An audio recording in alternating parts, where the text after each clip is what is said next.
Howdy, howdy, howdy do, Who fans, and welcome to the Big Blue Box podcast. My name's Gary. My name's Adam. And welcome to episode 276. Oh, yes. One day, I shall come back. Yes, I shall come back. Until then, there must be no regrets, no tears, no anxieties. Just go forward in all your beliefs and prove to me that I am not mistaken in mine. Our lives are different to anybody else's. That's the exciting thing. Nobody in the universe can do what we're doing. I've reversed the polarity of the neutron flow, so the TARDIS should be free of the force field now. You may be a doctor, but I'm the doctor.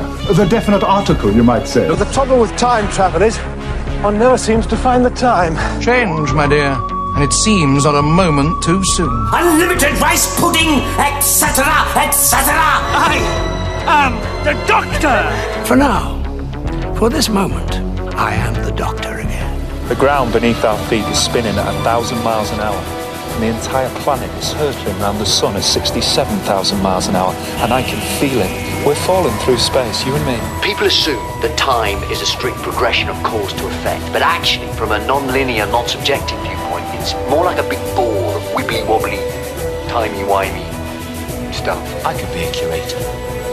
I'd be great at curating. I'd be the great curator. I could retire and do that. I'm the Doctor. I've lived for over 2,000 years, and not all of them were good. I've made many mistakes, and it's about time that I did something about that. Bit of adrenaline, dash of outrage, and a hint of panic knitted my brain back together. I know exactly who I am. I'm the Doctor. Sorting out fair play throughout the universe.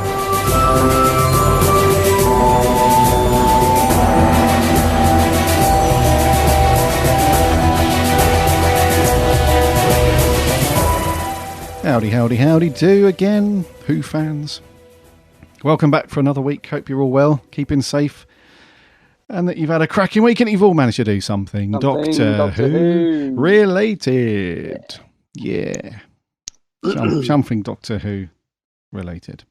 It's been a quiet week, dude. Yeah. Been a quiet week again. Yeah, the old tumbleweed's out. I was hoping that as we're getting closer to because in my mind, I don't know why, this is probably completely incorrect, but in my mind, when we get into August, I think to myself, right, for some reason, August just sounds like it's more, as we go into sort of autumn, I suppose. It's not, because it's still really hot and sunny. It's like the summer months, but for some reason in my head, I've got this thing that in August, we hear a couple of little nuggets of news about potential Christmas specials or New Year's specials, that kind of thing. And on top of that, because we haven't heard anything for so long, I thought that we were going to start hearing stuff about what's going on with new series Doctor Who and all that jazz. But literally, it's been another week. I think this is like the 7th week on the bounce or something. It's just nothing about me. It's completely. It must be barren. It's barren. It must be really difficult for like the official Doctor Who Facebook to keep churning up stuff and keep generating interest and Twitter. And I know they'd put up all the little clips and stuff to, just to remind us that the show still exists. But it does feel quite barren, doesn't it? Well, I mean, I think filming was halted because of COVID. I don't know what's happening with that. We know the specials filmed, so that's sort of in the can, waiting to be released or whatever. But that's all we know, isn't it? We don't know. I don't even think they've started filming, as far as I'm aware, which is strange. It just means I've just already sort of resided myself to the fact that we're not going to get another series for quite some time. I mean, I don't think they've even started filming it, I don't think. So we've got a long way, excuse me, to the next series. Yeah, it feels like it. We've got to really, on the horizon, that little glimmering, shining light on the horizon is the special, so we can only hope that's decent. Yeah. It would just be nice if we saw like, even if it's just a set picture or something, just to sort of keep people, because on the YouTube channel, for the most part, they've been putting classic Doctor Who on there. Yeah. So they've put like little trailers and scenes and stuff from a lot of classic Doctor Who, which is great. But they've not teased or said anything about the special that's coming up and I know it's only August, but I just for some reason I just thought we would have heard something by now, like a cool set photo that would have got people talking and stuff like that, and start that slow ramp up into the end of the year, But yeah. Thank God for the watch-alongs, because I think they really tided this over the last couple of months during lockdown. I mean, obviously that's all over now, but God, imagine if we hadn't had that, because that really was a good thing. I mean, that really sort of brought a lot of fandom out and together and stuff. So kind of miss all that stuff. But I know nothing on the horizon with the new bits. Big Finish. I mean, most of the Doctor Who related stuff that I'm keeping tabs on a minute is Big Finish. They're the opposite. They are just, I don't know how they are churning out so much stuff at the minute, aren't they? They're really on a roll. They are. Yeah. I listened to a bit of Stranded that began a couple of weeks ago, which is really, really good. Really enjoyed that. I've only managed to listen to the first one. But yeah, Tom Baker's in it as well, playing the curator. So that was good. But yeah, they're on an absolute roll. They've got they've got a 4th Doctor and 10th Doctor audio coming out. Is it this month or next month? Soon. Next month, I think. Yeah. Is it next month? Yeah. So I'm looking forward to that. And yeah, they just seem to be on an absolute roll at the minute. So that's the good thing with audio, is that they've managed to record quite a few of them in lockdown, haven't they? It's like, whereas with filming, it's really difficult to do social distancing when filming a scene. It doesn't. Yeah, Big Finish have managed to find ways around that, so it doesn't really stop them, which is great, really.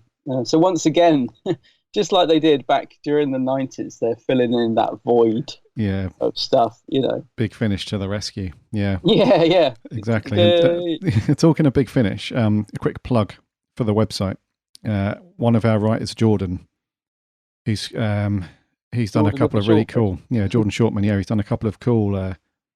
He does these reviews every now and then called the Big Finish Vault, where he dives in and picks a couple of stories from many moons ago. Yeah. And he did a few of those recently. He did The Genocide Machine and Red Dawn, which was a Fifth Doctor and Perry story, a couple of stories. And he also did The Spectre of Lanyon Moor and Winter for the Adept, which was a Fifth Doctor and... These are early ones, aren't they? Fifth Doctor and... what's her face?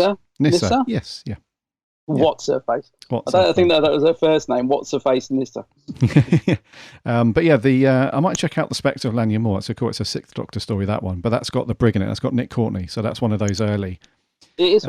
These titles, I remember these. I haven't listened to these for years. They're early ones, but some of the early stuff's really good. There is a couple of real clangers in the early. There is one with the Brig, which is dreadful. I can't think which one it is. I don't think it's that. I think it might be Minuet in Hell. Oh, Minuet, yeah. Is that a bad one? I don't know. I know there's an early one with the Brig, which I remember thinking, what is going on in this? But yeah, some good stuff in the early range. Yeah, it's not that great. But Winter for the Adept, that Fifth Doctor and Nissa one's pretty good. It's an Andrew Cartmel story, that one. It's pretty good. Is it? Yeah. Oh, I didn't know that. Yeah. Our old mate, Mr. Cartmel. And then just lastly, on the website, Jordan also did a post the other day where these are really fun, these posts, where it's basically his pitch. So for Doctor Who, so if he was going up for the interview for showrunner, these are the ideas and stories that he's got in his head that he wants to do. And he's already done 3 of these. He's on to his series 4 now. So if Jordan was showrunner, this is Jordan's series 4. But these are really in-depth posts, and he outlines all of the characters and the main story arc. And then he goes through in detail and titles each episode and gives you a synopsis for each of his episodes. And this one actually sounds very, very cool, because his 4th series culminates with Sutekh returning in a 3-part finale. Ooh. Yeah, it's a cracking read. So it's a bit of a plug, obviously, but if you head over to our website, Big Blue Box Podcast.co.uk, you can find all of those articles, and obviously our other writers as well, Mark and Maria. They've done some cracking stuff on there as well, so you can check those guys' articles out. But rightly give them a... I was just going to say, they're sort of the unsung heroes of the podcast, aren't they? Because anyone that's new to listening to us, our writers do really great work for the website. So it's not just about the podcast you listen to. Really, they're like the unsung heroes of the pod. They do great stuff for us. They do over on their website. So please do go and check it out. Yeah. Yeah, they do indeedy. But yeah, Big Finish coming to the rescue as always. As always. Yeah. I've not done anything Doctor Who-y since we last spoke last week, dude. The only one thing I have done, which is completely random, I don't know why, but I watched Castrovalva. Oh yeah. A few days. I have no idea why. Do you know what? It wasn't in my head to watch it. I didn't think, right, I'm in the mood for Castrovalva today.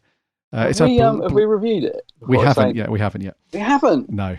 What? I was about to say. No. I won't say what I think.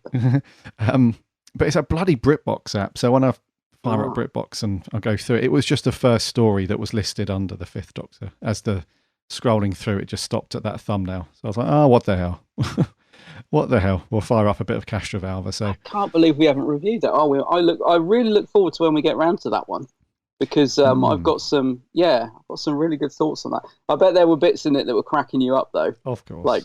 We'll save it for when we review. I thought we'd done it for some reason, but yeah. No, we have done most of Davison's run. We've got 1, 2, 3. We've got 4 stories left to do. Is that all? Yeah, Castrovalva, Enlightenment, Frontios, and Planet of Fire. Oh, they're actually in their own ways. Each one of those is really going to be interesting in their own way because they're all quite different. Yeah. Have we done Legopolis? Legopolis, we have not. We haven't done Legopolis. Oh my goodness! No. So much great stuff still to review. I love it actually. It's almost like it's quite nice to keep a few of these back. Just to Mm-hmm. That's another one I really look forward to doing. Yeah, in fact, there's Tom's kind of latter part of his era. We haven't done much at all really, especially Series 18. We've only done one story, which is the Leisure Hive. Oh god, yeah. So we haven't done any of like the East-Based trilogy stuff and all that. Meglos. We haven't done Meglos, have we? No. Oh my word! Some real treats to come. All to come. Yeah. So anyway, I watched Castrovalva. Like I said, I've no idea why. Didn't plan to do it, but yeah, I like Davison. I like just cracking on with a bit of Davison now and then. Yeah. Yeah, he gets a bit of Davison's got his fans, the same as every Doctor, but he is one that sometimes comes in for a bit of stick for being a bit light and fluffy and overlooked a bit. But I grew up with Davison, so I got I'm quite affectionate towards his era, if you like. And I think the TARDIS team, although a bit crowded, is quite fun. So yeah, I know what you mean. I quite like Davison. I know a few people are not into him as Doctor. And Matt, our friend the Who Addict, is struggling with Davison. And I said, hopefully at some point he'll click with you, sort of thing. Same with McCoy. Matt's not really a fan of McCoy, and I'm determined to convert him. It will happen. It will happen. So yeah, same with you, wasn't it? I remember it took you a while to get into McCoy, and then suddenly he's one of your favourite Doctors now, isn't he? But yeah. It takes a while sometimes to get into the sort of those, couple of the Doctors. Yeah. Yeah. One more thing. I almost pulled the trigger on the Time Lord Victorious comics from Titan as well. Pulled the trigger? Yeah, I almost pre-ordered those. But then I'm trying to rein myself in with buying single issue comics because I'm just running out of room to put them. So I think I'm going to wait for that and just pick up the graphic novel or the trade paperback when that's released. And just grab it as a collected one. Yeah. Yeah, some of the covers are nice. I admit, I was the same. I was hovering over them. I'm a bit of a sucker for, I must get both of those covers. They're really good. But yeah. I'm sorry if I'm a bit croaky, by the way. It is so hot today. It is absolutely baking, and I'm constantly drinking. But as you could probably hear, my throat is as dry as a bone. So sorry if I'm a little bit croaky. I have been stuck at work, literally non-stop, so I haven't really done anything. But my partner very kindly went out to B&M to try and grab me the second Doctor TARDIS set. I've lost track of the days. Must have been last weekend, I think. Because the app, you see, the B&M app, you can scan the barcodes because they're online. You can find the barcodes online, you scan them, and the app will say, this store has good availability or currently out of stock. Right. So I was scanning it every morning before work. So I was saying, oh, God, I'm stuck at work all week. Oh, no, I'm not going to be able to get in before the scalpers. Scanned it. And then one day, I think it was on the Saturday, it came up good availability. It's like, oh, can you go and get them for me? Because, I'm going to, they'll all be taken off the shelf by the time I get there on my day off. And he went in, looked around, asked the member of staff, he kind of shrugged and said, oh, no, Doctor Who stuff's there. And they weren't on the shelf. See, the thing is with the app is it's a bit, when they get it in the warehouse, it updates and says they've got it in stock, but it doesn't mean that they've got it on the shelf. So I was like, he said, no, they didn't have any. And I was like, oh no. So I was at work. Following day, I'm at work. I scan the barcode and it's coming up. And I'm like, they might have put them on the shelf now. We've given them a day, because I was seeing the same thing happening to friends of mine. They were like, oh, I went back in the afternoon and they put them out. I was like, oh. So I didn't want to miss it, because all these scalpers go and just fill the trolleys. Our good friend Seb, who listens to the show, had that exact experience. So exactly the same as me, showed up on the app, didn't have it, went back afternoon, they had it. While he was in there, the guy behind him in the queue had got a trolley full of TARDISes. He said he turned around and he just was like, you... Yeah, they're going to be on eBay, aren't they? Yes. Yeah. So to wrap a story up anyway, my partner went back the next day. I'm stuck at work, being all miserable because I'm at work. And I'm like, get a message. I got it. I was like, yes, got one. So I managed to get the second Doctor TARDIS, which I'm very pleased about. Awesome. That's cool. Yeah, it's a strange, it's odd. It's a really odd colour. And it's got like a big chunky lamp on it. I don't know, there's something about it I really like, but it's also really weird. I really can't decide on it. It's such a odd variant. I don't know if they're trying to make it look black and white or what it's all about really, but looks good on the shelf anyway. I've actually taken it out of the box and put it on the shelf. It's a good one. So that pleased me. That's been sort of the best thing to happen really. I haven't been able to watch anything apart from Tara this week. I've just been non-stop with work, unfortunately. So that's the only Doctor Who thing I've done, but I was quite pleased. Nice. But just one last thing on this B&M thing, we were talking a lot about merch in the last couple of pods, and I remember that picture you posted of Toys R Us with the massive Doctor Who display, the glory years and all that. I mean, nowhere near that, but it was really nice to see someone post a picture on Twitter the other day of a completely stocked B&M shelf. I mean, it was just like, rows and rows of the new sets. And I know it's nowhere near back to the glory days, but it was lovely to see that, because it just looks really good, not like the picture that my partner sent me of there was I think it was one Dalek set and a 4 TARDIS set. He's like, this is what they've got, but this one just it was rammed with the new sets, literally. And it was nice to see, because we have talked a lot about how merch is just diminished recently, which it has, but it's nice to see at least that, although I shouldn't think it lasts long for someone with a big trolley come in and just took them all off. The good thing with these sets is that they seem a lot easier to get, so I think the scalpers have they're probably not having so much fun with these ones, I'm pleased to say, because I've seen a lot of people have managed to get to the shop and get these quite easily, whereas with the last couple of sets, the scalpers in brackets, in other words, the people that just go and buy them all up and then sell them for inflated prices on eBay. With the previous sets, that they were a lot harder to get. So, yeah, I think they must have increased the numbers on these. It's been really good to see people actually managing to get them for the retail price, if you know what I mean. Yeah, no, that's cool. Yeah, so it's nice to see that. Yeah, so that's been me pretty much this week. I haven't really done anything else. Picking up the old figures. Yeah, nice. I got my other half to thank. He was like, £20 for this. I was like, that's a bargain. There's some 50 quid on eBay. The uneducated, eh? Yeah, he doesn't know. I was like, I'll give you the money later. Yeah, that turns into a week to a month. I'll never see it. That's cool, dude. Glad you picked that up. Yeah, I'm happy with that. Very happy with that. Just nice little treats when I got back from work. Yeah. Waiting for me on the table. Yeah. So that's been us for this week.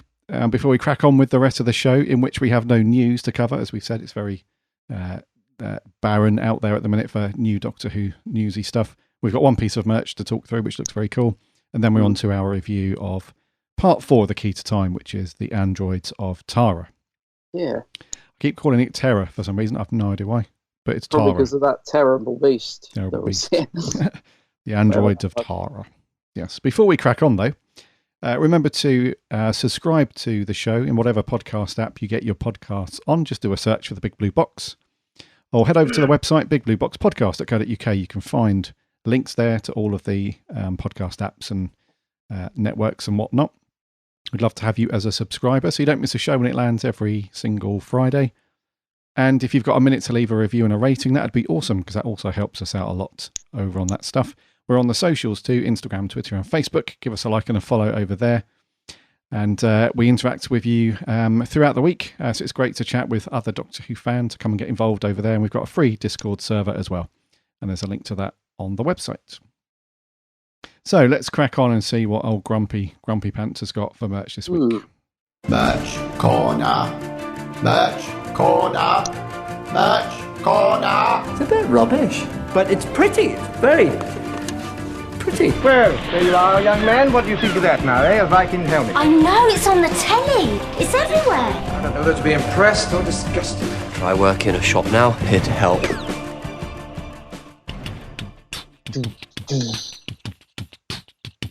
Right, anyway, merch. Bit of beatbox there, mate. Nice bit of beatbox. The old Time Lord Victorious.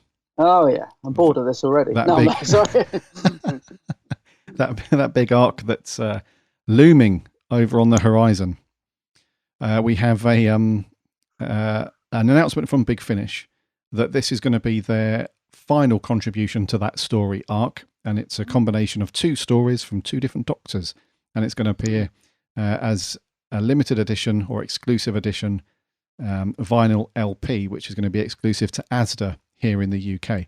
I'm not sure about these overseas in other countries, so we'll try and find out and see what's going on with these LPs and stuff. But here in the UK, it's exclusive to Asda, and you'll also be able to pick it up on the Big Finish website as a download later on when it's released. And it is a 8th Doctor and 10th Doctor double story. So Tennant and McGann. And this one is called Echoes of Extinction. Ooh. And as I said, it's 2 separate stories that you don't have to listen to in order, but they do form like a slightly larger narrative that feeds into the Time Lord Victorious stuff. So it's a very cool double A-side vinyl. So you don't get two records in this one. It's just one record with a story on either side, and it comes in a very nice half and half red and blue edition vinyl. And the synopsis for this one is trapped, a haunted monster waits to consume new victims. It needs help. It needs a doctor. Unfortunately, it also needs to kill whoever it meets. Thrust into immediate danger and on the back foot, it will take all of the Doctor's ingenuity to triumph. 2 unlinked adventures, 2 Doctors, 1 foe. It's also got a very good cast for these, actually. So along with McGann and Tennant, we have Arthur Darvill. Ooh. We have Bern Gorman from, obviously, Torchwood. Mina Anwar from Sarah Jane. Ooh. And Catherine Drysdale and Paul Clayton. So a really good cast for these, actually. Very, very cool. And then we've also got a bit of blurb from Tennant and McGann themselves. So Tennant says he enjoys telling the Doctor's story from different times. He says in this one, his Doctor's slightly lonelier, slightly scratchier, and doesn't have one of his pals to hold him back. You just have to try and make sure you're in the right mindset. So he says, the script has been fascinating. I've only got one side of it, but I'm very aware there's more to it. I assume he's referring to McGann's part of it. But there's another Doctor on the other side of the disc, so I look forward to putting my LP on so I can listen to all of it. And McGann then goes on to say that he had to read the script through twice, and he's still none the wiser. Oh, dear. He said, I'm more confused after the second time than I was the first. Is that a good advert for the story? Well, hold on. He goes on to say that it's only while working on it that it all became clear of how it's going to be structured. He said it goes on to say, it really appeals to me, the idea that it's in 2 parts on 2 sides of a vinyl. I think it's fun for people listening. Part of the excitement is when the different incarnations meet or nearly meet. Ooh. So a little teaser there. And writer Alfie Shaw says, director Scott Hancock pulled together an amazing who's who of Doctor Who for the cast. We've got alumni from the series as well as Torchwood and Sarah Jane. It's been an honour to create Big Finish's first commissioned for vinyl story, and utterly thrilling to write for both 8th and 10th Doctors. So it's out on the 27th of November this year, and like I said, you'll be able to pick up the digital download from the Big Finish website if you're not up for the vinyl, and that'll be $8.99, and I think the vinyl is 20 quid. Yeah, I don't think they've given an exact price, but it'll be around that, won't it? Yeah, it's got be around 20 quid. So I assume, mate, you're going to be Asda hunting come November. Well, I think it looks absolutely gorgeous, but I probably won't. There isn't an Asda near me for miles, and I don't think they stock vinyl anyway. I have terrible trouble getting the Asda vinyls. I think my mate picked one up for me last time. No, I probably won't. I'd love to get this. I think it looks absolutely gorgeous, especially the vinyl, like half red and half blue, is it? Or is that purple? Blue. The McGann one's green and blue. Oh, is it? And the Tennant side of it is purple and red. Looks lovely. Yeah. So this is one vinyl then with two different covers, is it, or what? It's a gatefold. So I think on one... so that's one side and that's the other. Yeah, so I think on the front and the back reverse I've got the two different ones, but I think it'll also be one larger image. It looks gorgeous. I mean, like you said, great cast. The covers are great. The vinyl itself looks brilliant. I'd love to get my hands on one, but this whole Asda exclusive thing really annoys me, to be honest. I get it, but no, it's not going to be easy for me to obtain, which automatically annoys me because I think it looks like a fantastic release. Who knows? Maybe a friend will manage to get one for me like they did last time. I don't know, but yeah, it looks really, really nice. At least there's a download of it, I suppose, for those of us that want to complete this whole Time Lord Victorious multi-format thing, because it's already become quite hard to actually keep track of this, I think. But I know a lot of people are kicking off that Big Finish aren't doing a CD version of it, but apparently they can't. The whole thing was that Damon Records, or whatever they're called, who commissioned this, made a deal with Asda and Big Finish that it would be download on Big Finish vinyl to Asda. So that's just the way it is, which is, again, slightly frustrating. But hey, at least we can get the download even if we can't pick up the vinyl. But yeah, it looks lovely. It looks really, really does look good. I like the look of it. It does indeedy. Yeah. And like we said, if all else fails, we can still listen to it from the Big Finish site. So that's right. That's all good. Rightio. No more merch, no more news. I didn't want to go too far down the rabbit hole with old Dalek Tat because he's. I just can't. I can't at the minute. I think it's the heat. You know, it's a bit like. To him. Yeah, it's like he must be feeling like a boil in the bag kind of thing at the minute. So don't let me. You say that. So yeah, but he does bring in some cool stuff, which is nice. But yeah, having to deal with him is another story. But anyway, that's news and merch done. Review time, dude. What we got? Yeah, so we're on to the next segment of the Key to Time. This time it's the Androids of Tara. Have you arrived? Oh, good. Where? Tara. We've got to find the fourth segment. Tomorrow, at the appropriate hour, I am to be crowned king. If I get there. Why? What's to stop you? Count Grendel of Grant. He'll kill me if he needs to. You traitor. What? Traitor! Doctor, the prince is gone. What? Where? Vanished. He's been kidnapped. In order to be crowned king, the prince must present himself in the coronation room at a specific time, right? Correct. Then you take it to the coronation room and get it crowned. While he's ruling the country, you two can find the real prince.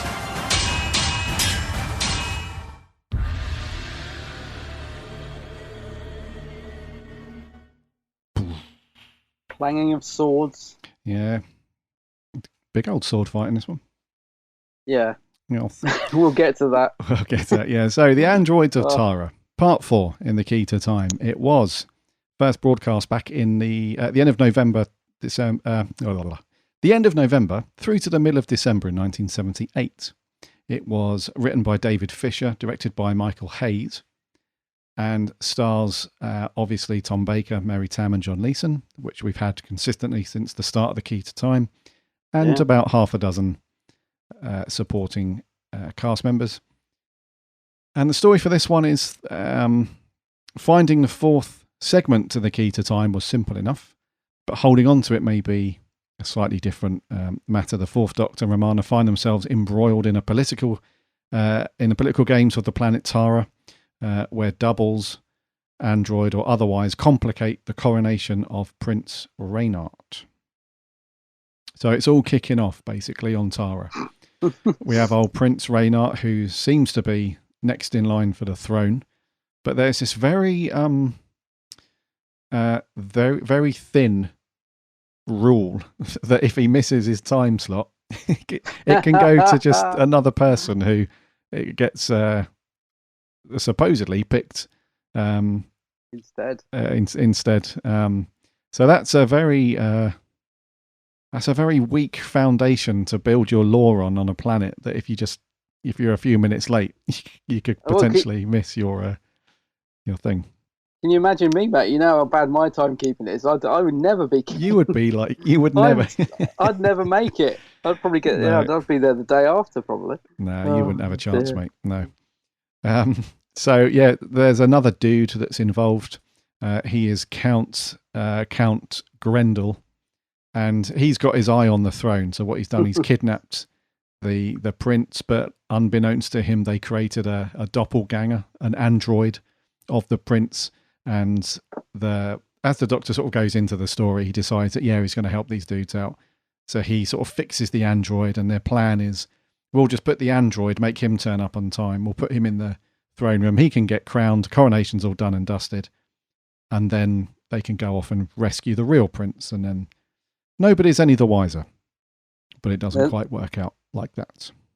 They're blooming good. Very lifelike, these androids, aren't they? They're very good. Yeah. Amazing how quickly they put these together. Yeah. It is. Yeah. The old golf balls as eyes and all sorts. Yeah. Rightio, mate. Androids of Tara.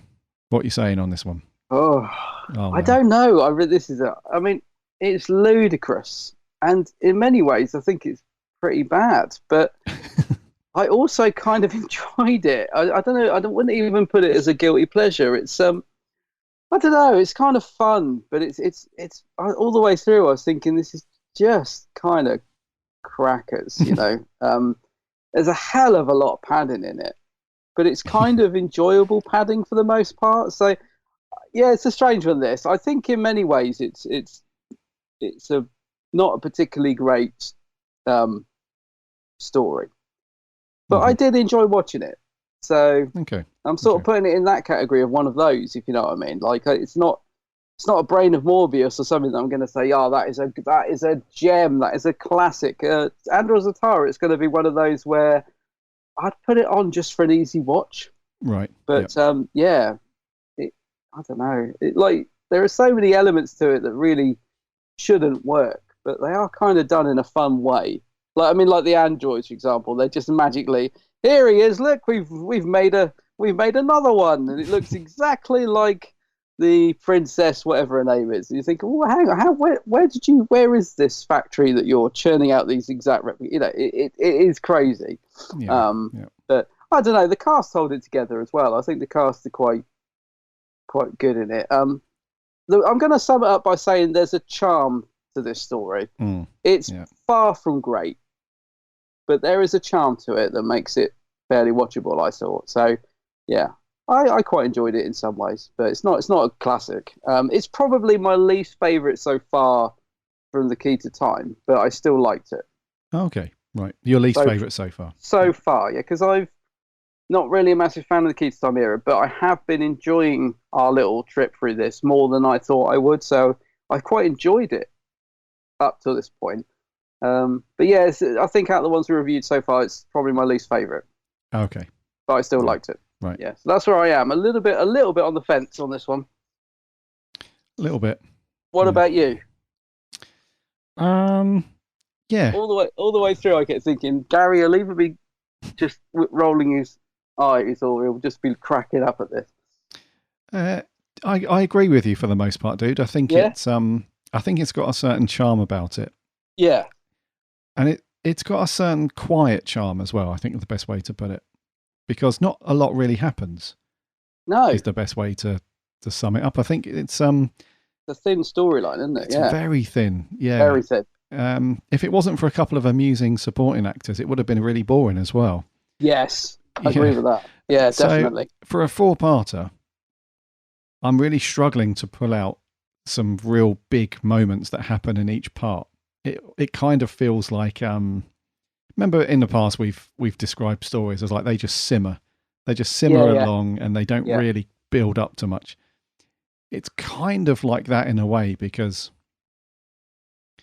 there's no I'm not sure if it's intentional, if they just wanted to have a nice, simple, straightforward script and story for this one. But everything is predictable. Everything is expected, and it all kind of wraps up as you would expect us. It's so yeah. It's having said that though, like you said, it's not really a terrible watch though. No. Like afterwards, I didn't think, wow, that's like just under 2 hours of my life I'm never going to get back, and I'm miffed about that. I was like, oh, okay, that was all right. I'm not going to be too miffed about it. So yeah, it's an interesting one, this one, and like you said, it's got a fair amount of padding in it. Oh, yeah, it does. Yeah, in fact, in every episode, there's a bit of padding in there, but it's not like I picked up my phone a lot. I did a couple of times, but I didn't pick up my phone a lot. But yeah, and it's an interesting one. It's not amazing and it's not terrible, but it should be terrible, but it's not. Yeah. If that makes sense. I think the direction is a bit lackluster in it. I think I think the direction could have been a bit better. There are some shots in it that seem to, like, there's a lot of shots of Romana on the back of the horse in the episode 1, when they just shot, there's one 5-second shot of her going past a tree, and then another 5-second shot of them going past another tree, and then they finally see the castle, and then we have a shot of them, the horse going away from the tree, and it's like, for goodness sake, it does feel a little bit laboured in places, and I think a lot of that is the direction could have been tightened up, and the edited a little bit. There's one shot, I think, of K9 where he comes out the grass, and I was thinking, is something else going to happen? Because there was like a 2-second shot of just the grass after he'd vanished. Thinking, well, that should have been cut as soon as he'd come out of the grass. There's definitely bits where it could have been tightened up, and it would have been all the better for it. But I guess that's a product of the time. But yeah, the padding, like you said, the storyline itself, very, very simple, very thin, but it's enough to be interesting. But the padding, it's most of it's quite charming, so I'll let them off, because there's a scene at the start where the Doctor's playing chess with K9, and it goes on for about 5 minutes. It's like the first 5 minutes of the episode, and then he goes in the TARDIS wardrobe, and we see a TARDIS cupboard as well, as come out of nowhere. So absolutely pointless scenes of him getting the fishing rod out and stuff and playing chess with K9. Pointless, but fun, and just, I don't know. So that's what I mean. Padding all over the place, but quite enjoyable padding. That makes sense. Yeah. So I think that's what saves it. Is that they're nice moments, although they don't really have any consequence to the story. It wouldn't matter if those scenes were there or not. It does. They're nice little moments, and the cast seem to be sort of quite enjoying it, which I think helps. Like, there's some fun moments between the Doctor and old Count, what's his name, with the big nose. There's some good bits between them. Yeah. Tom's quite fun in it as well, as always. It makes a difference if he's sort of into it. So he seems to be quite into this one. He is actually. Yeah. So yeah, but it is odd, isn't it? Because it's not. This is the thing with the whole Key to Time season, is I think there's a tone to it, a sort of slightly comical, slightly theatrical tone through a lot of the stories. I think we said the same with Ribos or Rebos Operation. Sort of got that almost like you're watching a play, if you like, in terms of performances. But they're not quite so exaggerated in this one. Yeah, no, Regis. But yeah, it's a bit of a strange one. The cliffhangers are weird as well. I mean, I think that we've said this a lot actually during Key to Time. The cliffhangers have not been great in the Key to Time, and they're certainly not great in this one.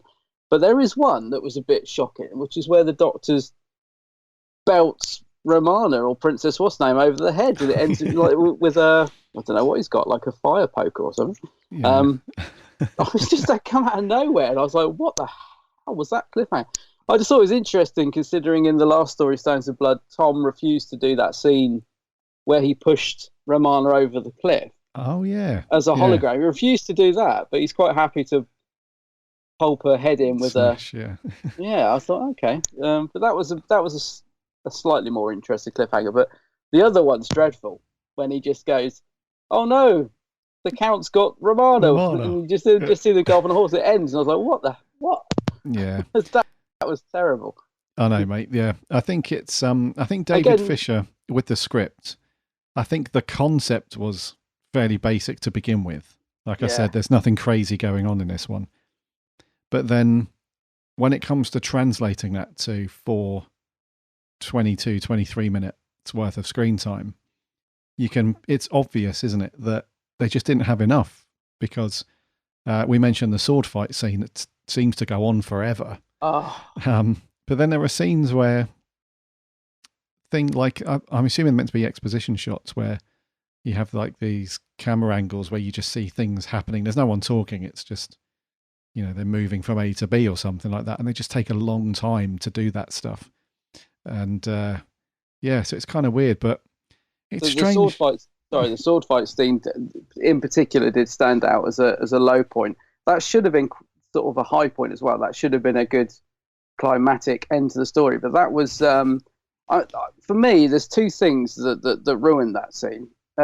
It goes on too long, as you said, but the direction is poor. And the way it's shot, I mean, you've got them fighting in the castle, which should have been really exciting, but it's just like, it's a bit like a fight scene. Whenever you get a fight scene in classic Doctor Who, or a sword fight scene, it's always very stilted and staged. It should never be allowed to go on that long because it just doesn't work. And the other odd thing is there's no music to accompany it until about the last minute. So it feels like, I was thinking, have they forgotten to put the audio track on? Because all you've got is two actors vaguely touching swords. It's like, really poorly done.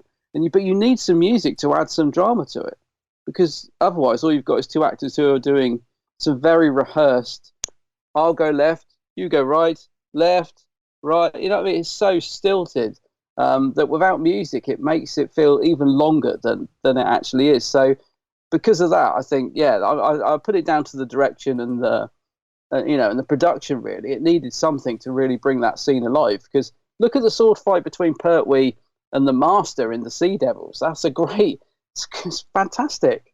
It totally works. You believe it. You think, these two, what a great scene. But the sword fight between the Doctor and the Count, I mean, gosh, just get thinking, what is going on here? But I think if it just had a bit of music over it would have made it a little bit more exciting, maybe. Yeah, but it's just quiet. It's just studio noise. There's nothing to bring that scene alive at all. So it feels really long-winded, that scene. Yeah, and it feels a bit like a Scooby-Doo cartoon as well. There's like stuff happening, and then it cuts back to the Doctor fencing off. Reaction shots. And then it goes off and does something else, and then you can just hear the clanking of swords, and then it goes back, and they're doing it again, and it goes back and forth, and in the end, you think, Christ. Somebody just, take the final blow and just do it. He jumps off a wall in the end, doesn't he? I laughed at that bit. I was like, what? Yeah. It's a shame, actually, that scene doesn't work. I just find it really odd there's no music or anything to give it some sort of dramatic tension, because you get reaction shots which are really over the top. It's like, right, now look scared, and can we have a wide open mouth, please? You can tell, you can always feel like the director behind the script camera. But there's no tension to it at all. Not really. And it's weird, really, because Michael Hayes, it's not like he's a talented director, because he went on to do City of Death a year later, which is a really good, and that's directed really well. Yeah, it's lovely. So I don't know. It just doesn't seem to have, in terms of direction, it doesn't seem to have any spice to no flair, any of the scenes or anything. So it's quite static for a lot of it and quite long. But I think that is a combination of the script and the direction. I think there's just not enough meat on the bones with the script, because it would have been great, I assume, to have it the other way round, where they're like, we're going to have to chop some stuff out of this. It's too much, so we can do this and we do that. I think it was the opposite with that. I was like, well, there's literally nothing in the script, so we're going to have to elongate this bit of the scene.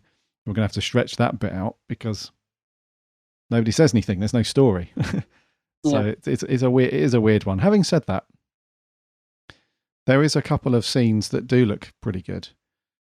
So the whole throne room thing, like the sets, the set for the throne room stuff looked pretty sweet. Yeah. And there's also, when they did some of the external shots with like the horse riding and stuff, and when Tom's down by the lake and stuff, it's all got that old, nice kind of English countryside kind of thing going on. So it's nice that there's a few location shots thrown in there. I love it. I don't know what it is, but I love it when Doctor Who goes to a castle. Yeah. So this was Leeds Castle, wasn't it, where they filmed this? they've added a few. They've done like a matte painting shot as well, haven't they? So they've added a few turrets. So if anyone goes to Leeds Castle and thinks, "Well, this doesn't look right," I think they added a few bits to it. It looks good. I have to say, you probably wouldn't know, particularly that it's had some early, it's sort of an early version of CGI, really, isn't it? They've just added a few bits on. But yeah, it is. It's lovely. I always love it when we get Doctor Who on location, and especially in a setting like this. Yes, I think it adds something to it rather than being all studio bound. I think they just about got away with it in Rebos. Right. But yeah, I think if this had been all studio, I think this probably would have struggled a bit for me personally. Yeah. In these locations, just to add something a bit more interesting. Yeah. Talking of Leeds Castle, where they filmed this, there's a few times where Terry Walsh, the stuntman for Tom, fell in the moat a few times. I bet. I'm assuming he did the dive. Yes, there's a few times where he fell in and that delayed stuff. So it wasn't all plain sailing though. The castle was they had to delay it twice, I think, filming at the castle because the castle had been booked out for a high security Middle East peace conference. Apparently, So it would have been weird to have classic Doctor Who people roaming around with their face missing and so on. That would have been a bit crazy. Yes. What did you think to the various roles that Mary Tam had to play? Because she's playing 4 different roles, basically, isn't she? She's playing Romana, obviously. Yeah. But then she's also playing Princess What's-Her-Face. I can't remember the princess, whatever. Yeah. What's her name? Princess. She has got a name, definitely. Strella, is it? Is it Strella? Strella, something like that. Anyway, yes, Princess Strella. Yeah, so she's playing Romana, Princess Strella, and then she's also obviously playing their doubles as androids as well. Yeah. So she had a bit to do in this one, more than Tom, I would say. But one thing that I like about Mary Tam, and I think we mentioned this in the last one or the one before, but she often get overlooks as Romana. Yeah. But I would say that throughout the Key to Time arc, so far at least, she's actually been really good. Don't know about you. No, I absolutely feel the same. I'm loving her as Romana. There's another great scene now. What is it? When is it right at the end? Where she's just hovering over the Doctor and because he's getting it all wrong again. I love this thing of her just constantly being in the background, like just waiting for the Doctor to see if he knows how to do something and him being put under pressure. It's great. I love this whole relationship between the Doctor and Romana. I think it's I'm going to say charming. I think it works really, really well, and I really like her. I think she's great. She's I think they don't make much of this whole Romana Princess Strella thing. It's just kind of said, oh, you look almost the same, and there's one scene at the end where they get to meet, but apart from that, we don't really get much Princess Strella. To me, it struck me as an odd thing to include, but if you know what I mean, I was like, what was the whole point of that? Apart from the fact that she sort of doubles as the android and all that, but but it's nice. It's nice to get to see her do some of that sort of doppelganger stuff. Yeah, it works quite well. Yeah, that's pretty good. But I just thought her performance was pretty good. Like you said, I love the chemistry between her and Tom. Yes. I'm trying to think, what is the bit at the end? So there's the bit with the chess at the beginning where she sort of comes in and says, oh, you can win in 11 moves. He's like, 11? And she's worked it out within seconds. That was funny. But then there's a bit at the end, I think. Is it where he's putting the key together? Or I don't know. There's another scene where he's trying to work it out, and he can sense that she stood over him behind her, and I just love all that stuff. Yeah. Oh, I think he fools her though, doesn't he? He trips her up a bit because when they walk into the room at the end, he quickly picks it up and puts it in his pocket, and then that was nice. Yeah, fools her. He's like, "We'll use the detector thing then, the wand."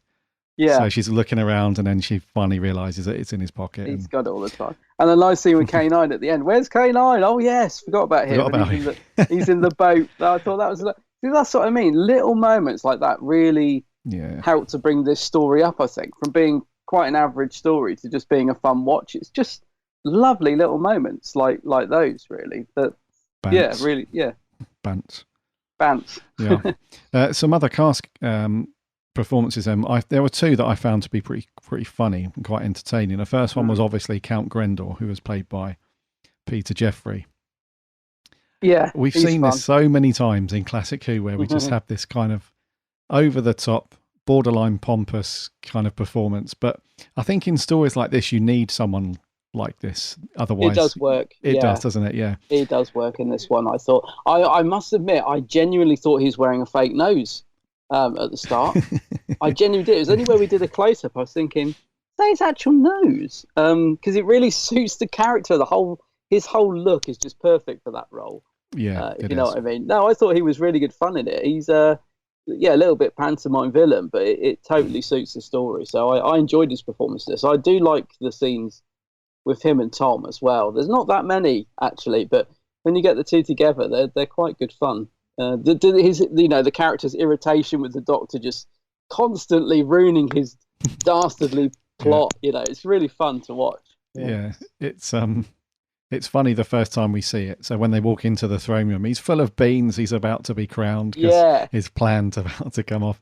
He walks in and sees him, and his face just drains of colour, and he's not in the mood for any more bants. And he's just sort of frozen really, because the old dude, I think he's like some kind of minister or something. He's like, "Are you going to kneel then?" All right. And that is it. And he's in a bad mood. He's in a real crotchety mood, isn't he? For the bulk of the story, he's very cool, but. Who was that? Yeah, Peter Jeffrey played the pilot, the colony pilot in the Macra Terror as well. Oh, did he? All right. Yeah, so he had a bit of Who experience. So he was pretty cool. And then I also liked the young chap with the electrified sword, who burns a bit of Tom's scarf off, and he that bit where he burns his scarf.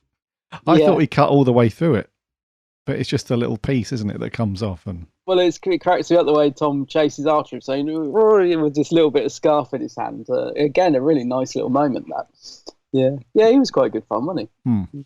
So that was Zadek, I think. Was it Zadek or Farah? One of them, because there was an old gentleman, and then there was a young guy who's very sword happy. He seems to be always whipping his sword out, like every scene he's in. Yeah, and there was quite a few times where. The older gentleman or the Doctor kept saying, no. Everything is like, calm down. Everything's all right. You don't need to, now's not the time for swordplay. It's all good. Well, K9 gets stuck in as well, doesn't he? At one point when he gets his sword out, he gives him a good blast. Yeah, we've seen a bit of action from K9 this series, Yeah, I've noticed that as well. He's It's as if they've thought, we can't keep just leaving him in the TARDIS. We've got to bring him into the story. Kids love him. Let's get him in. And I'm all for that. I think they've used him quite well in the last couple of stories. He's good in this one, isn't he? Like I said, really funny little scene at the end, and some nice moments when he's shooting the guy with the sword and that. Yeah, no, it's good. It's good stuff. There's also a bit I almost felt Tom's frustration in the studio where they're trapped in that hut and K9's cutting the sort of, an escape hole for them to get through. And you can just see it's taking forever for it to burn the line. And Tom just gets fed up at the end, doesn't he? And just smashes it out the way. He obviously couldn't wait any longer. It's like, let's just get the scene over with. And I just imagine him in the studio. Yeah, it is fun. There was some, actually, K9's been both funny and just quite action-packed throughout the Keys of Time. It's really cool to see, actually, especially in the last one, The Stones of Blood. He was opening several cans of whoop ass throughout the story to the point where it drained his batteries. So he's been cool. I noticed you brought up the affection between the Dr. K9 seems to have increased in this series, and I noticed that a lot in this one as well. There's a bit more. The Doctor's a bit more affectionate towards K9, isn't he, in this series? Yes. Not so much of the sort of come on, he's not so aggressive with K9. There is a little bit of there's a nice affection between the two. Yes. The old guy, actually. The old dude who's doing the is meant to be doing the coronation. The ceremony, yeah. Yeah. That guy, who's a fairly old gentleman at the time. I think he's been in plenty of Doctor Who before. Has he? Let me have a look. Yeah, I'm sure I recognise him. I think his name is Cyril Shaps. Oh. I think that's the actor's name, Cyril Shaps. Let me know. Oh, yeah, him. he has. Yeah. So he's been in Tomb of the Cybermen. I didn't recognise him. Yeah, now I see the Yeah. picture. Tomb of the Cybermen, The Ambassadors of Death, Planet of the Spiders, and Androids of Tara. Yeah, I didn't realise that was him. Now I see the picture of him from Tomb. I can sort of see the. Yeah. I didn't pick up that was him at all. Actually. Yeah. Rocking and rolling. Yeah, some good stories to be in as well. Then. Yeah, you're right, Cyril. Yeah, hoping this is the right person. So, I've not had up much to do the last year or so. I've heard Doctor Who's in production again. I just want to let you know I'm free at the minute. And don't worry about all it is, right? I'm sitting around, but just don't worry because I've got some experience on the show. Yeah, whatever, mate. We'll come back to you. This guy's fallen through. We might have to call that Cyril chap. Yeah, get him in. Just think he would have worked with Pat, John, and then Tom. Yeah, he's been around. I wonder which one he preferred working with. Yes. That's bloody hell, that's a question. Pat, Tom, or John. Yeah, bloody hell. I don't want to answer that. What an accolade though to have worked for 3 doctors. Yeah, I'm gonna say John. Really? For some reason. Yeah, I think although Tom was in good spirits on this one, it looks like he still might have been a little bit snappy. Yeah, he might have had an off day where he's a bit snappy. I think maybe Pat or John, I would say. Yeah.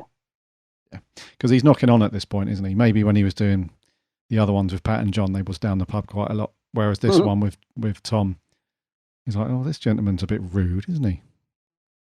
Talking of actors that have been in other things, am I right in saying that the Jabba the Hutt is in this story? As in the actor that played Jabba the Hutt in A New Hope, but then got cut out and replaced with a CGI creature. The guy, the guy who's sort of like the Hunchback of Notre Dame character. Oh, that guy. Yeah. Isn't that the Jabba the Hutt guy? Or I was going to come on to him. Yeah, he was. What the bloody hell was all that about? That was Declan Mulholland, isn't it? that scene. When that scene came on, I was like, "What the bloody hell was all this?" It kind of turns into a bit like a Carry On film. Yeah, because this guy, the way he's playing it, it's almost like he's waiting for the audience laughter. And when he's heard the laughter, and then he can carry on with his lines, he's almost like he's doing this like weird face and this weird voice, and he sort of pauses after his lines. Oh, tough crowd. Right, let's carry on. And you can see Tom; he's not even reacting. Tom's just standing there, like, okay, this is weird. It was a really weird scene with that guy. Yeah, was he Jabba the Hutt?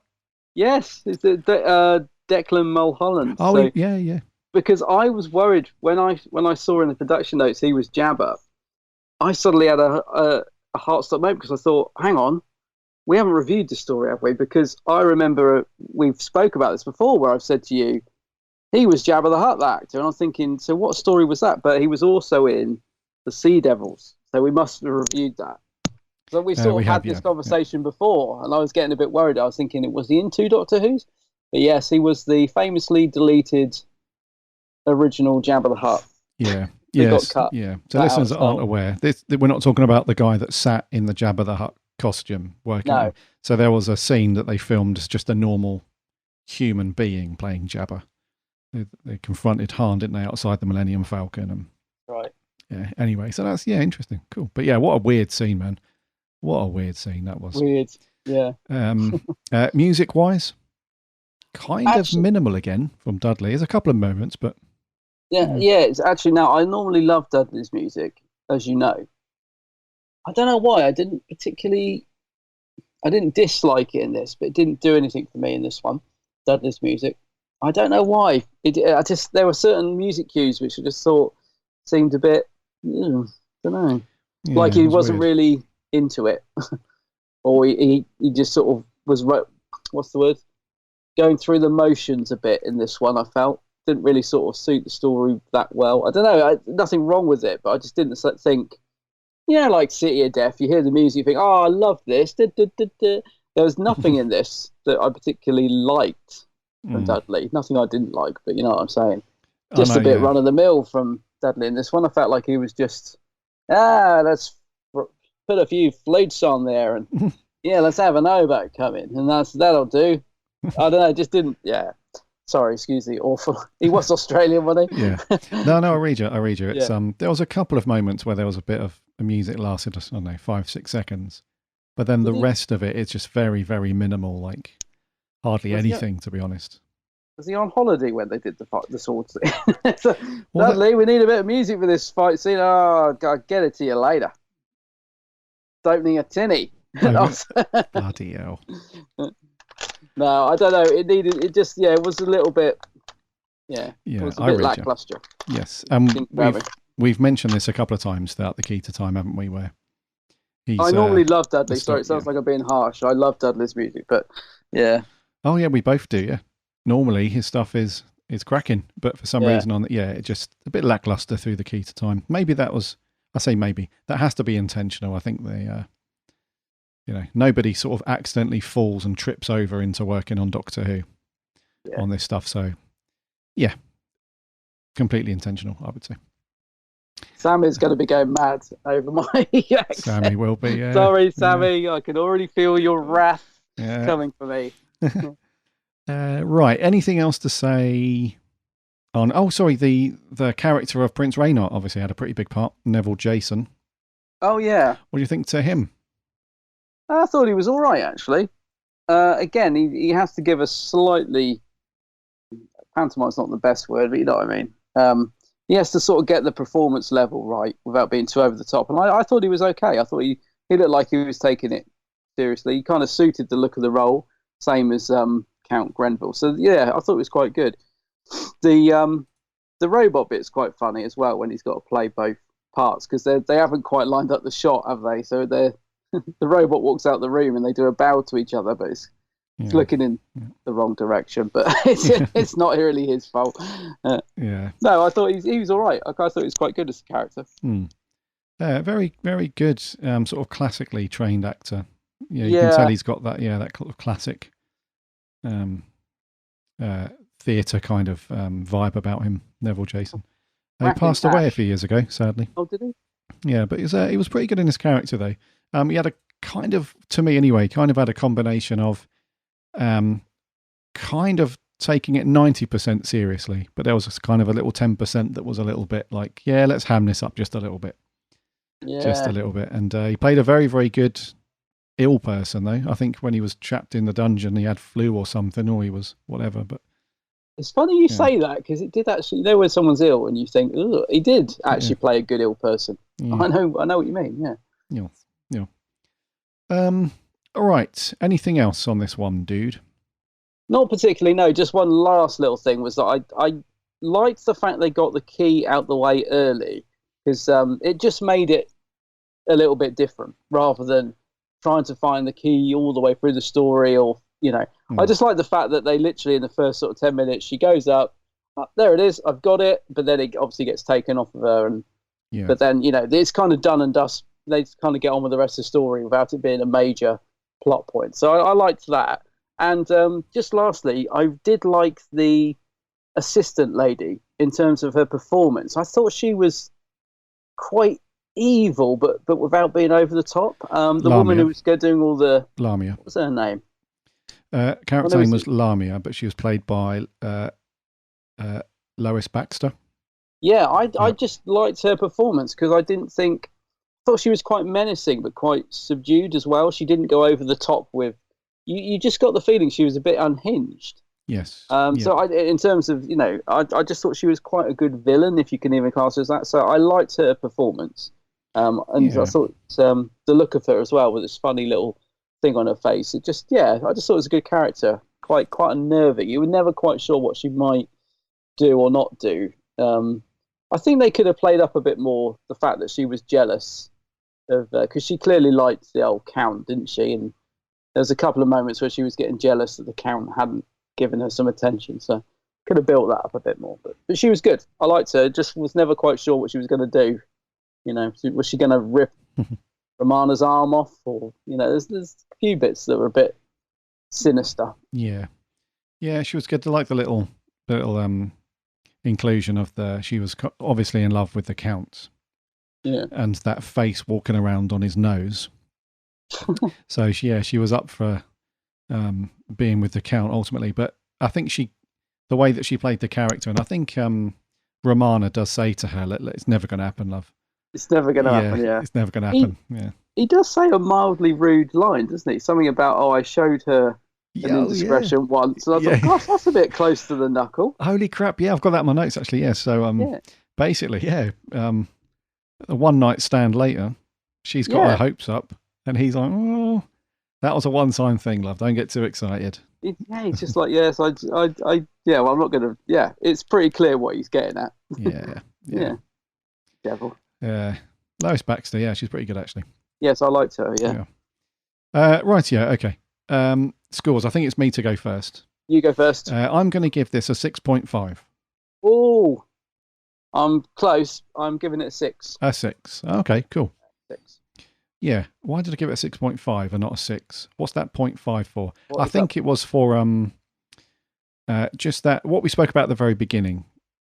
It's just got like a kind of nice charm to it that's not offensive in any way. It's not like intentionally padding.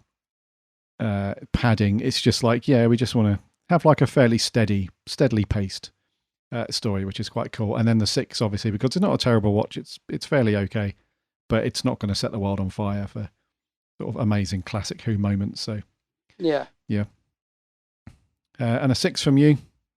A 6, like you said, there's no real standout moment for me in the story, but it's just an enjoyable little watch. So a 6. Yeah, cool. Right, let's see what our awesome listeners thought. We had a few audio clips in. The first one is from Mr. Joe Turner. For me, The Androids of Tara is a really, really good episode. I think it's significantly helped by its set locations of Leeds Castle and its guns in Kent. It gave me a real fairy tale vibe, whilst giving it a sense of tranquility, contrasting the actual chaotic events unfolding with the Count and the Prince, soon to be King. Tom is on absolute fire in this episode, from his hilarious lines such as blame Romana for casting a shadow over his fish, but also he pulls off the action stuff really, really well, for example when fighting with Count Grendel. It gave me Series 2 Tennant vibes when he fights with the Sycorax on Christmas Day. I didn't like the guy who was carrying out all the ceremonies, however, as quite frankly he was very gullible, believing everything the Count said. Although K9 had an adorable relationship with Tom once again in this episode, his shooty lays up boss Count Grendel's guards, and he was cracking me up, especially at the end when he was spinning about in that desolate water on the boat. Romana didn't really do much for me in this episode, not down to Mary Town's performance, just probably the writing. She spent most of her time escaping, being caught and trying to work a horse, but oh well. And overall, I'd give this episode an 8.5 out of 10. Thank you. 8.5. Very quick wrap up. Thank you. Thank you very much. Yeah, thank you very much, Joe. An 8.5. Pretty decent score for that. Yeah, thank you very much, buddy. From Down Under, and soon to kick Adam's ass over his impression, it's Sammy Tadine. G'day, Gary and Adam. Sammy Satine here. So, the androids of Tara, Mary Tam wearing purple and sparkly purple in one instance too. I love it. Purple is my favourite colour. Speaking of Mary, props to her for playing 3 different characters. I like the sword fight, and that it was all filmed in one spot, Leeds Castle. I can totally see Adam going there if he hasn't already. I enjoyed it. It's a fun story. I give it 7 purple hats out of 10. Stay safe, stay healthy, keep washing your hands. See ya. A 7. The 7. Cheers, Sammy. And you're quite right. I have been there. many, many years ago, I did go there. But bizarrely, I got confused because I thought it was used as a location in. I think I thought it was from the Time Warrior. I was like, yeah, this is probably where John Pertwee stood. I got the wrong story, but I have been there. Yeah, it was only like weeks later that I realised it was the Androids Tower or not. We love a good castle on the podcast. I haven't done my research when I went there, but yes, I have been. Don't we? Yeah, I love a good castle. Yeah, I love a castle. Yeah, love a castle. Lastly, on the audio reviews, this is, or is it, Seb Lane? Hello, Gary and Adam. Excuse my voice this time because I have just woken up. Now, the Androids of Tara. I would probably say this is my favourite story in the Geek Time. It has great concepts, with Mary Tam being on top form, playing 2 roles. Tom Baker is very good. Oh, well, I am very good. And the side cast are brilliant. And it just has an excellent feel and vibe to the story. So I would give it an 8.5 out of 10. Bye for now. An 8.5 from Tom. I mean, Seb. Seb. Crikey. Yeah, loving it. Yeah. Liking the support cast as well. Mm. I do, actually. I think there's some... Pretty decent. Yes. That's it for Audio Clips. Thank you so much, guys, for sending those in. We had a few over on the socials, over on Twitter. The Lost on Gallifrey podcast says, the best, such good fun, Tom and Mary on top form, and the Grendel is a great one-off villain, great story, and really funny. Best key to time story, a 9.5. Oh, wow. Wowzers, nice one. Jordan Shortman says, I love this story, one of my fave Who stories ever. From the stunning location work to the sharp and witty dialogue and brilliant performances from everyone involved, it's one of the stories I always want to cheer myself up with. Love it, love it, love it. Crikey. Oh, great. Nick H. says, I did not care for this one as a kid, as it was not sci-fi enough. Now I love it as a camp classic, apart from the Marsh Beast. At least it's there. At least it's not there for long. I like the way they find the segment straight away, so the search, so that the search is not the story. Plus 2 Mary Tams. Mm-hmm. We didn't mention the Marsh Beast. Probably best not to. It's dreadful. The dreadful. It is dreadful. Yeah. Well, it's better than a Drashig. Moving on, John Griffiths. The Doctor goes all J.R. Hartley. Romana ends up seeing double. Count Dick Dastardly's chin wags a lot. We see lots of castles, horse riding and fencing. There are androids, thrilling escapes, swords on stairs and plunging over turrets. It's all great stuff. 8 out of 10. Okay, nice. And lastly on Twitter, Dan Pinn says it's a fun romp with lots of swashbuckling daring. Peter Jeffrey plays Grendel with great gusto, full of charm and villainy. Tom and Mary are brilliant again. The Taran Wood Beast is the worst monster ever, like a crappy gorilla costume from a fancy dress shop. Yeah, but Dan does give it a 7 out of 10. Cheers, Dan. And it's still better than a Drashig. Over on Facebook, Millie McKenzie says, finally, I feel like it's taken so long to get to this story. Yeah, we're starting to know what that feels like too, Millie. Yeah. How do you make childhood favourites, The Princess Bride and Robin Hood, Prince of Thieves, even better? Make them into a Doctor Who episode. She gives it a 10 out of 10. Wow. This just makes me so happy. Please don't destroy it like you did the Vervoids. Did we destroy it? Yeah, I suppose we did. We did a little bit. Sorry, Millie. Yeah. Cracking though. You're into it though. 10 out of 10. Lewis Palmer says, good stuff all round. Along with Stones of Blood, this is my favourite of the season. Pretty fun. And lastly, Charlie Turner says, my favourite of the season, apart from the awful looking Taran Beast. It's an underrated one. Great stuff. Can't really decide on a rating for this one, but if I had to, it would be a 9 out of 10. Oh, I know. Charlie loving it. Dude, we had a lot of love for this one. Yeah. I'm surprised. I'm a little bit surprised. I mean, as I said, enjoyable. I wouldn't say I love it. Also, I think I enjoy it more this time round. One of those comments there was saying that as a kid they didn't enjoy it, and I'd agree with that. I remember the first couple of times I've watched this, not having the sci-fi sort of vibe to it like other stories. It's not always stuck in my mind as one that I like, this one, but I definitely liked it more this time around. Yeah. Okay. Well, thank you so much, guys, as always, for sending your thoughts over. It's always nice to hear what you guys think. Next week, dude, part 5. Part 5, yeah. So we'll be moving on to the power of Kroll. And I mentioned the Taran Beast looking better than the Drashig. I should have saved this comment for next week, shouldn't I? Bloody hell. Kroll. Yeah. Bit of a similar vibe, isn't it? Water, long grass, yeah. Anyways, so that's going to be us for next week, the power of Kroll. Yep. So get your reviews in for that, and I think we'll wrap there, dude, for 276. Alrighty.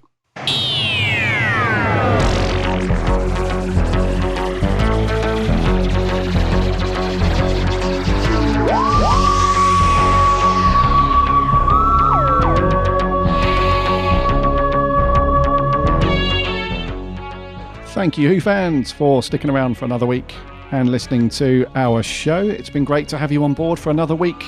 New listeners that have jumped on board, very welcome. You're very welcome aboard the TARDIS. Long-time listeners, grizzled ancients, the dudes that have been around for a long time, welcome back to the show. It's great to have you back as always. Next week, as Adam said, we're on to The Power of Kroll, part 5 of The Key to Time. So get that watched, because we'll be asking for your thoughts and reviews as always. In the meantime, head over to the website bigblueboxpodcast.co.uk. You can listen to all of our previous shows on there. Plus, you can check out, like we said earlier, all of the great articles and reviews that our writing team put up there.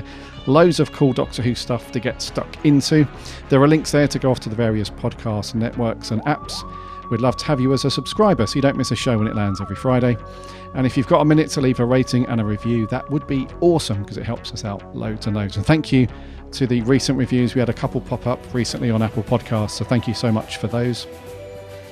We're on the socials too, Instagram, Twitter and Facebook. Give us a like and a follow over there. Come and chat Doctor Who throughout the week. And we have a free Discord server as well. There's a link to that from the website. Come and hang out in Discord and chat plenty of Doctor Who. Loads of conversation over there at the minute around people's collections. Loads of Big Finish chat, which is good.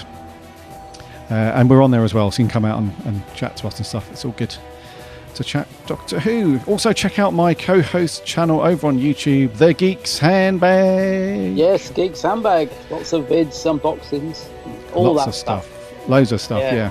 So grab a drink, go and settle down. Just do a search for The Geek's Handbag. Check out loads of Adam's videos. There literally is loads on there. Before you know it, hours have gone by. Loads of cool geeky stuff. Hours of your life, yeah. Adam's on the socials too, under the same name, The Geek's Handbag. Go and check him out. Like and a follow. As I said, we can all chat, plenty of waffle about Doctor Who during the week.